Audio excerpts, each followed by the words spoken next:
आइए हम महत्वपूर्ण बिंदु पर चर्चा करना चाहते हैं। मैं देश के अनेक नेताओं के बारे में हम क्या कहें, इन्हें नेताओं का तो अब चरित्र विकृत हो चुका है, कुछ नज़र नहीं आ रहा। थोड़ी ये बात देखिए, हमारे देश की सेना है ना, अपने आप में बहुत अनुशासित है, अति सहनशील है, सेवाभावी है, कठोर अनुशासन का पालन करती है, संविधान के दायरे में काम करती है। ये बिल्कुल सही है। और जिस दिन ये सेना का कोई सेना हमारा व्यापार नहीं करती, पाकिस्तान जैसी सेना, और हमारी जो सेना है ना वो पाकिस्तान जैसे सत्ता की लोलुप भी नहीं जैसा पाकिस्तान में होता। हमारी भारतीय सेना है ना, सिर्फ उसका एक ही लक्ष्य है, सीमाओं की रक्षा की जाए, दुश्मनों का संहार किया जाए, और जो भी संविधान है ना उसकी पूरी रक्षा की जाए, जनता की रक्षा की जाए। बिल्कुल सही है। ये हमारी सेना का चरित्र राग। यदि ऐसा चरित्र न होता ना तो न जाने क्या क्या स्थिति बनती। हमारी सेना बहुत ही अनुशासित है, संयमित है, और देश के साथ पूरी वफादारी से अपने कर्तव्यों का निर्वहन करती है। यह बिल्कुल स्पष्ट बात है, कोई कुछ नहीं। अब यहाँ पर सेना पर है ना अनर्गल टिप्पणियाँ बहुत की जा रही है। एक मध्य प्रदेश के मंत्री शाह है ना, जिनके बारे में सब जानते हैं वो क्या है। मैं उनसे होशंगाबाद के सर्किट हाउस में मिला, जब उनकी बातचीत सुनता हूँ ना तो मुझे ऐसा लगता है कि ये कोई मंत्री पद के लायक नहीं है, और ये कुछ भी बोल देते हैं, अड़चन बोल देते हैं, इनका कोई वो महत्व नहीं। अभी आज एक विवाद चल रहा है भोपाल में। मध्य प्रदेश के उप मुख्यमंत्री जगदीश देवड़ा जी हैं, उन्होंने कुछ बयान में दे दिया कि भारतीय सेना है ना पीएम के सामने नतमस्तक है। अरे भैया, ये बयान देने की ज़रूरत ही क्यों पड़ी? अब आप प्रेस कॉन्फ्रेंस कर रहे हो और कह रहे हो कि मेरे बयान को तोड़ मरोड़ कर प्रस्तुत किया गया, ये किया गया, जो भी किया गया। अब तो क्या है, जो बात हो गई वो तो हो गई, विवाद तो हो गया ना। अब मामला बड़ा रोचक हो गया। मैं यहाँ पर जगदीश देवड़ा जी की बात बताऊँ। मैं बहुत विद्वान आदमी हूँ, उनकी विद्वत्ता की तो बात ही क्या है। जब बजट का हुआ था ना तो भाजपा के पक्ष में प्रचार करने आए थे मध्य प्रदेश में और उज्जैन में। गंगाश्री में पत्रकार वार्ता रखी थी, बहुत बड़ी पत्रकार वार्ता रखी, कुछ सवाल पूछे गए। और तो जब थीम की तरफ से मैंने भी उनसे सवाल पूछा तो उनको सवाल ही समझ में नहीं आया, और ना कुछ वो किसी प्रकार का उत्तर देने पाए। ऐसे ऐसे तो मंत्री जी हैं भैया कि जो मीडिया के सवाल को ही नहीं समझ पाते, और आज वो सेना के बारे में कह रहे हैं। देखिए, ये लोग है ना नरेंद्र मोदी के चम्मच हैं, नरेंद्र मोदी के गुलामी करते हैं, ये उनके बंधुआ मजदूर हैं, ये उनके लिए सब कुछ कर सकते हैं, जो भी करना चाहे, और इनकी बातों में हम तो कोई विश्वास भी नहीं करते। और इनका यह है क्या, मैं मंदसौर में जानता हूँ कि क्या क्या नहीं है जगदीश देवड़ा जी का पूरा क्या व्यवहार। अब जो भी होता है ना, अब ये कल के अभी जो बाद में स्पष्टीकरण आएगा, वो पत्रकार वार्ता में क्या कहते हैं, किस पर आरोप लगाते हैं, जो भी होगा। परंतु एक बात सुन लीजिए देवड़ा जी, और जो नाजी गैंग के, मोदी गैंग के जितने भी चिंटू फालतू बंधुआ मजदूर है ना, सेना को उकसाइए मत, सेना की बदनामी मत कीजिए, सेना के खिलाफ जहर मत उगलिए। यदि सेना भड़क गई ना तो फिर आप जब ये मोदी जी और ये और उनके जितने पालतू चिंटू हैं ना, सब जेल में नजर आएंगे। मैं स्पष्ट कह रहा हूँ, ये कोई मैं बड़ी बात नहीं कह रहा हूँ। हमारी सेना तो बहुत संयमशील है, धैर्यशील है, वो किसी प्रकार के विवाद में पड़ती नहीं है, वो अपना सिर्फ काम करती है, देश सेवा करती है, जन सेवा करती है। अब आप सेना के बारे में आप कुछ मत बोलिए, और सेना को छोड़ दीजिए। आप मोदी जी को है ना भगवान बनाओ, उनको खूब मंदिर बनाओ, इतना मंदिर बनाओ, उनको कह दो कि ये तो हमारे पिताश्री हैं, यह सब कह दो हमारे गॉड फादर हैं। अरे सब कुछ कर लो तुम, चाहे जितना जो करना है वो कर लो, उनके मंदिर बना दो, उनके चरण धो के पीने लग जाओ, उनका जल है ना उनके चरण दो और वो चरणामृत पीने लग जाओ। और जितने भी चापलूसी करना है, जितने भी जो भी कुछ करना है करो, हमें उससे कोई मतलब नहीं है। हम जानते हैं हर नेता का चरित्र क्या है और नेता कितने झुकते हैं। ये नेता है ना, साथ ही संभ्रांत भिखारी है। चुनाव के समय मत पत्र मांगने हैं ना, अपना विश्वास मत मांगने के लिए कितने झुकते हैं। हमने देखा है झुकने का नाटक। ये झुकते नहीं तो नाटक करते हैं, ये नौटंकीबाजी। तो जगदीश देवड़ा जी, आपकी गलती, आपकी जुबान फिसल गई, कुछ भी गलती निकल गई हो ना, तो उसके लिए क्षमा करूँ। और एक बात फिर आपसे कह दूँ कि ये सेना है ना, सेना है जब तक धैर्यशील है, सहनशील है, अनुशासित है, जब तक कि आप लोग सुरक्षित हो। और जिस दिन सेना भड़क गई ना, जिस दिन सेना ने सोच लिया कि अरे ये तो देशद्रोही हैं, स्वदेशी आतंकी हैं, जो आतंकियों के साथ व्यवहार करती है ना सेना, वो तुम्हारे साथ भी कर सकती है। मैं बहुत स्पष्ट बात कह रहा हूँ। ये बात कड़वी है, लोगों को जरूर बुरा लगेगी। अब आइए मैं यहाँ पर बात करता हूँ मंत्री शाह की। अरे यहाँ पर शाह को क्या हो गया? शाह को बचाने के लिए मोदी, अमित शाह और सब भिड़ गए। अरे क्यों भिड़ गए भाई? क्यों बचाना चाहते हो? आपको तो कहना चाहिए कि जिसने सेना के उसका अपमान किया है ना, उसको कठोर से कठोर सजा दी जाए। अब मज़ेदार बात एक और सामने, high court, Madhya Pradesh high court ने संज्ञान लिया, FIR का आदेश दिया।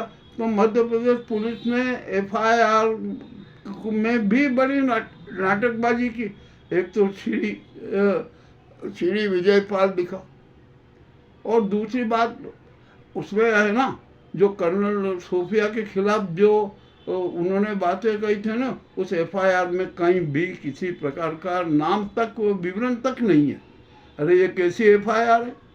और आखिरकार ये गलत FIR बनाने का निर्देश किसने दिया, इसकी भी जांच होना चाहिए। अब सुप्रीम कोर्ट भी, हाई कोर्ट को भी लगा, अरे जब क्या है, पुलिस को FIR लिखते हैं याद नहीं है।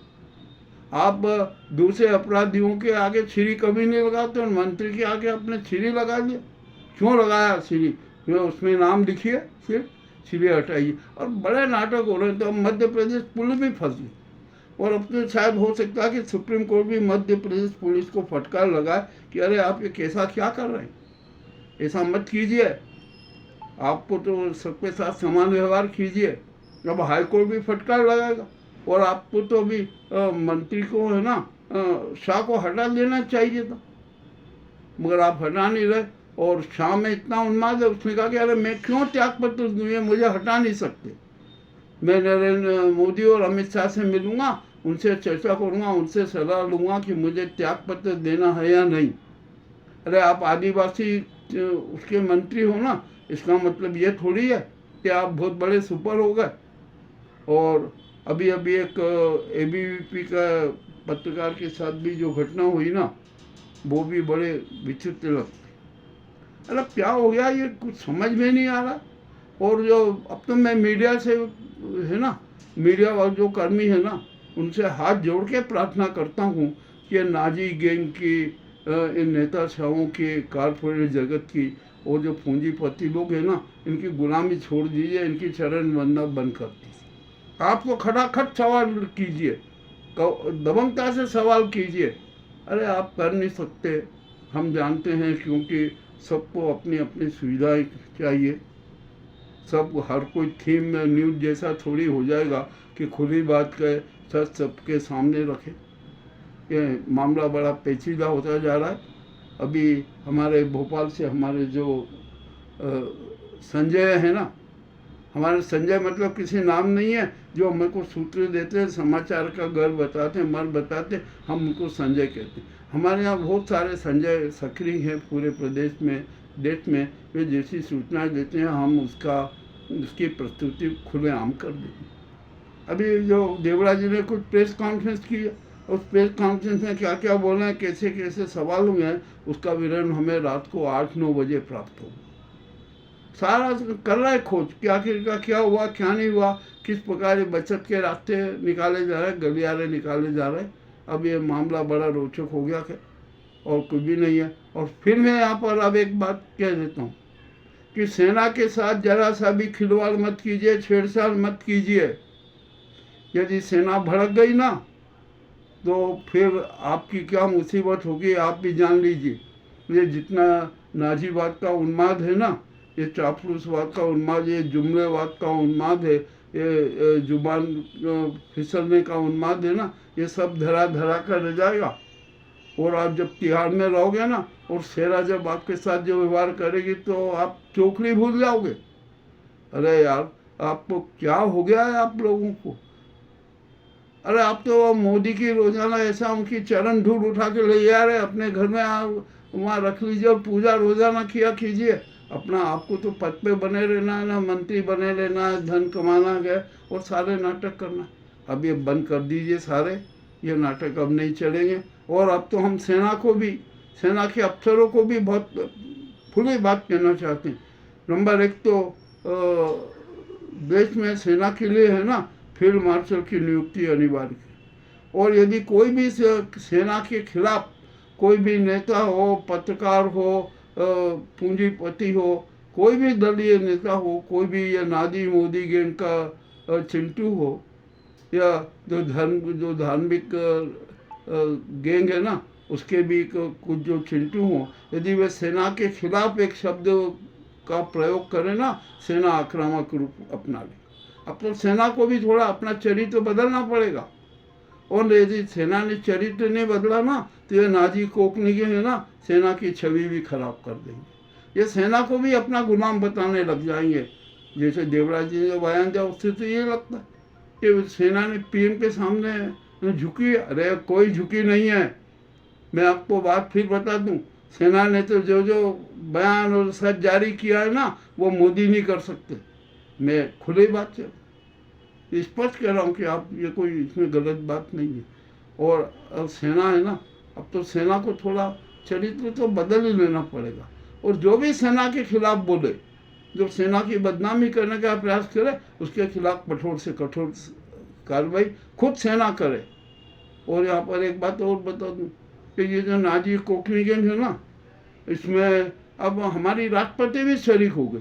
वे भी वहाँ सामने न जाए। उन्हें सुप्रीम कोर्ट में जो कल 14 प्रश्नों का विवरण दिया ना, वो नाजी गैंग ने तैयार किया और मुर्मू को माध्यम बनाया, मुर्मू को शिखंडी बनाकर प्रस्तुत कर दिया। अरे क्या जरूरत है भाई आपको?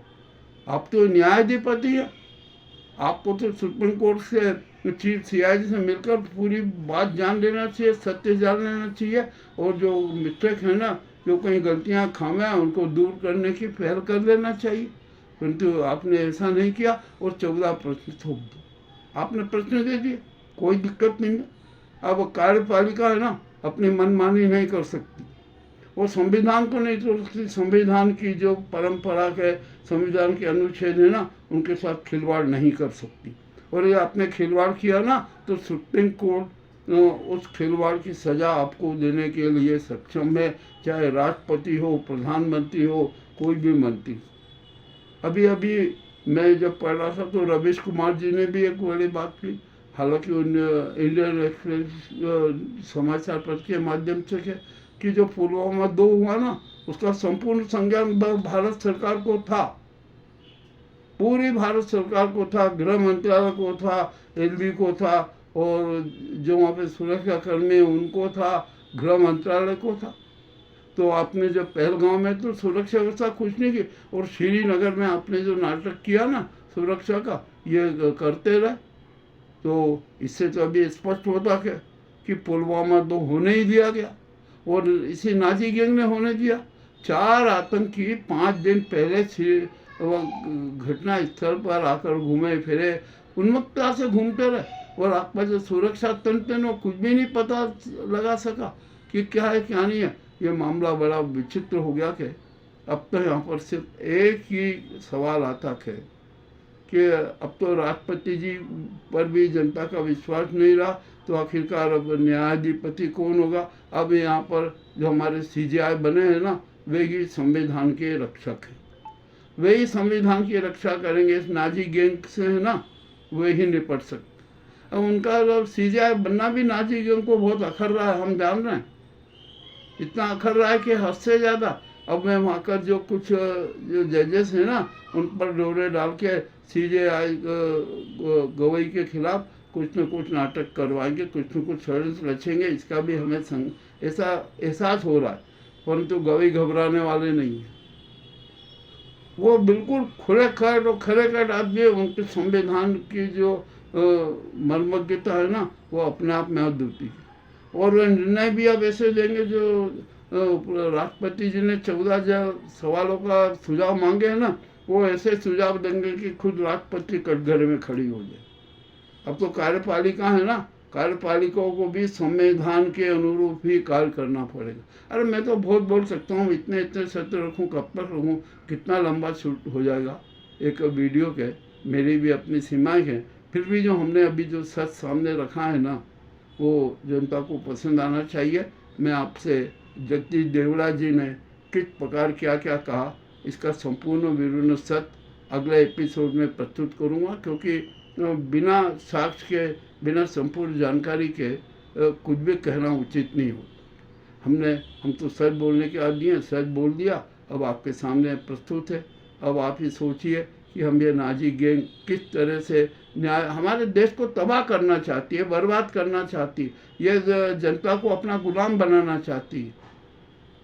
और अब ऐसा होगा नहीं। देश की 147 करोड़ जनता में है ना सकारात्मक ज्ञान आ चुका है। अब वो क्रांति मार्ग पर चलेगी, इन सबको सबक सिखाएगी। ये भी एक मैं स्पष्ट कह देता हूँ, ये है ना जो नाजी गैंग ने, स्वदेशी आतंकी गैंग और संविधान की हत्या करने वाले बिनों में नजर आएंगे, छिपे रहेंगे, मगर जनता निकाल कर उनका संहार करेगी। ये भी मेरी एक घोषणा है। मैं ज़्यादा कुछ नहीं कहता हूँ, कुछ बोलूँगा आवेश में आ जाते हैं। और हम तो राष्ट्र प्रेमी हैं, राष्ट्रवादी हैं, समाजवादी हैं, सनातन धर्मी हैं, अनुशासित रहते हैं, शुभ संस्कार में विश्वास रखते हैं, अहिंसा के पूजक हैं और स्वामी विवेकानंद के सिद्धांतों के भक्त हैं, उन्हीं के आदर्शों के अनुरूप चलते हैं। आज अभी के इस एपिसोड में इतना ही बहुत प्रस्तुत है। बहुत बहुत धन्यवाद।